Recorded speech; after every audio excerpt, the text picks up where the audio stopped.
In 2008 and 9, the world's economic system was crashed, brought down by a serious market failure in the financial sector, caused by bankers and politicians. Workers across Europe were hit hard, jobs lost, savings depleted, public confidence shaken. Economic growth dropped almost 10%, deficits went up.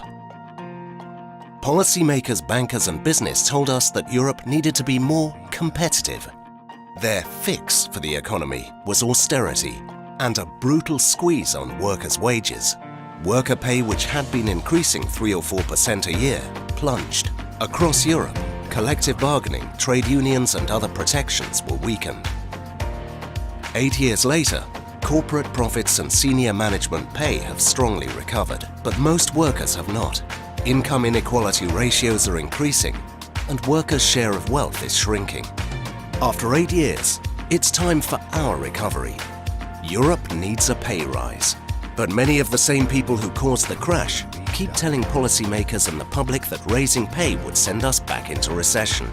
Many ordinary Europeans believe a pay rise will kill jobs. Is it true? Actually, the opposite is true. Many economists and even some business leaders have realized that if workers have more money to spend, economies will grow and create jobs.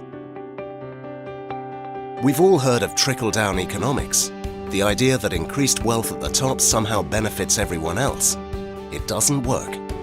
A pay rise for European workers will percolate up through the economy, the way a plant draws water from its roots. Here's how it might work in real life.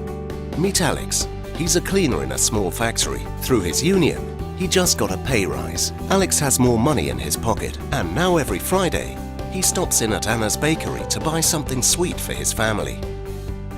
Business picks up at Anna's. She's confident enough that she decides it's time for a new bike. At Bruno and Paula's small bicycle factory and store, trade is brisk. They're even getting orders from outside the country. They add a second shift to keep up with the demand. There are many paths to Europe's pay rise.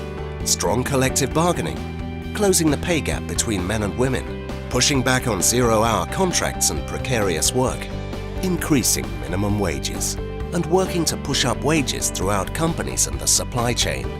We're going to carry this message to European policymakers and employers, and online, in the media, and in our workplaces. You can find out more about the campaign and how you can get involved at www.payrise.eu.